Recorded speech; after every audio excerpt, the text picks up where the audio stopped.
Umagos ang lahar mula sa Bulkang Mayon sa Barangay Maipon sa Ginubatan sa Albay matapos ang magdamagang pag-ulan. Nagkalat din ang mga bato sa kalsada, kaya naman hirap ang mga motorista na makadaan. Ang ilang residente ay namulot pa ng bato para kanilang ibenta. Lubog naman ang mga barangay sa Altava, Saclan dahil sa biglaang pag-apaw ng ilog.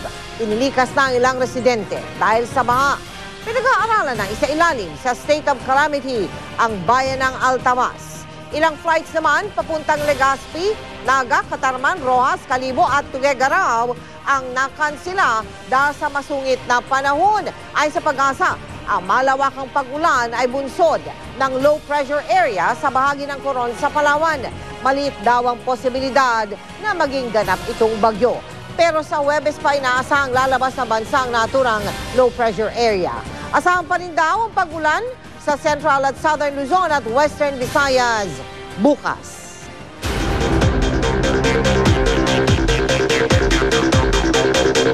Bumuhos ang malakas na ulan sa bahagi ng Catanduanes na nagdulot ng pagbaha kaninang umaga. Ayon kay News Cooper Jerry Rodulfo, halos isa't kalahating oras walang tigil ang ulan. Kaya tumaas daw ang tuhod ang baha sa ilang bahagi ng bayan ng Bato. Pagkatila naman ng ulan ay humupa na rin daw ang baha. Pwede rin po kayong magpadala ng mga video o litrato na mahalagang balita. Maglagon po kayo sa www.newscoop.tv. Para naman magpadala ng text o MMS, i-text ang salitang scoop space, message nyo space, ang inyong pangalan at address, ipadala ninyo sa 4627. Paalala lang sa ating mga News Cooper, yun lang pong mga video at litratong pagmamayari ninyo mismo ang ipadala ninyo sa amin.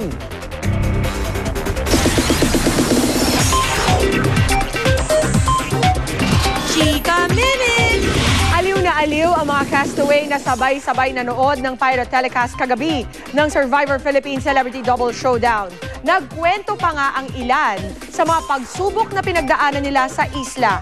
Ang chikahatid ni Kata Tibayan. Kung doble ang excitement, doble rin ang pagpapahirap sa mas pinalakas sa Survivor Philippines Celebrity Double Showdown.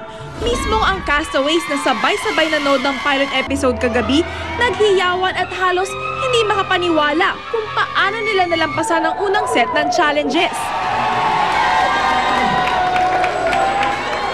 Ang ilan, dala pa rin ang tensyong namuo sa isla. Pinatutsadahan pa nga ang binansagang palaban ng Survivor. Wala akong respeto para sa mga lalaking walang respeto sa babae. May kamuntikan ng araw sumuko. Day one pa lang, actually.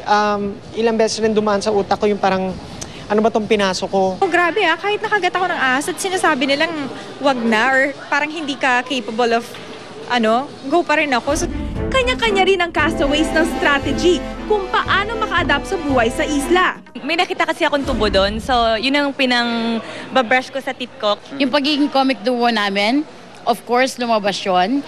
Pero yung, oh my God, hindi namin akalain na magiging drama king and queen din kami dito. Dito, pinilit namin na maging masaya. Samantala, handa raw magparaya at magsakripisyo si Maria Isabel Lopez para sa anak na si Mara. Alam mo kasi, ako basta happy yung anak ko, okay sa akin.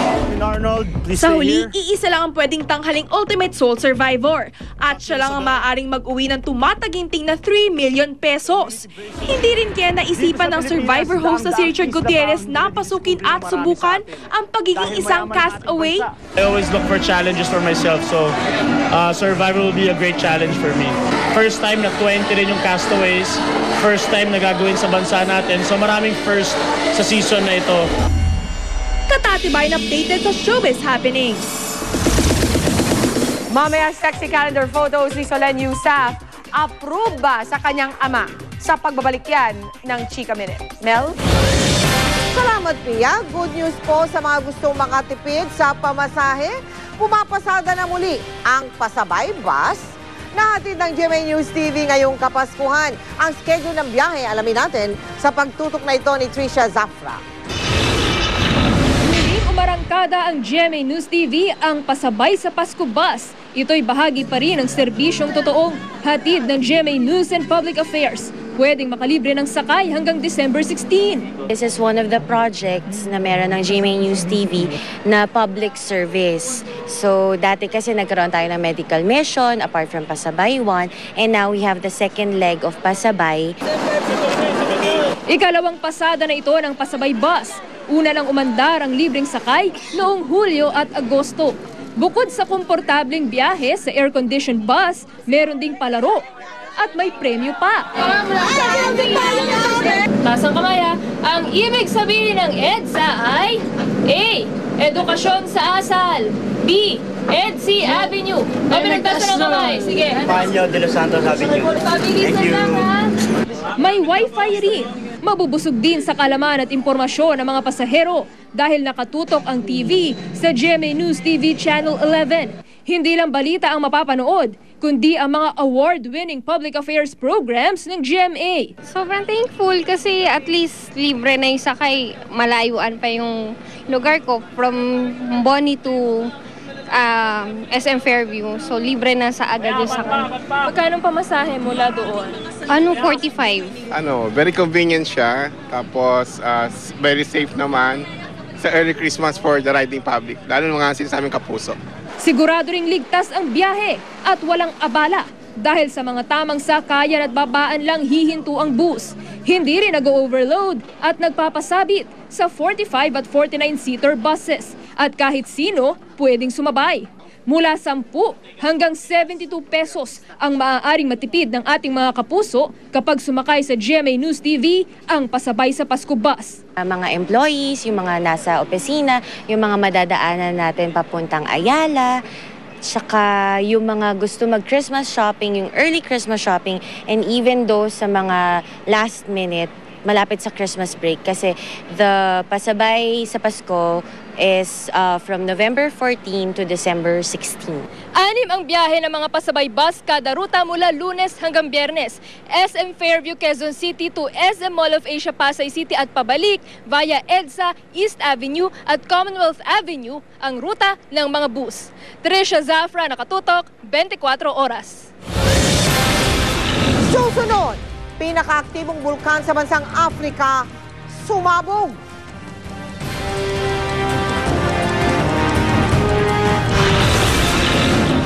Responsibilidad ng pagpapailaw sa madilim na kalsada sa EDSA Buendia, pinagpapasahan daw ng MMDA at DPWH.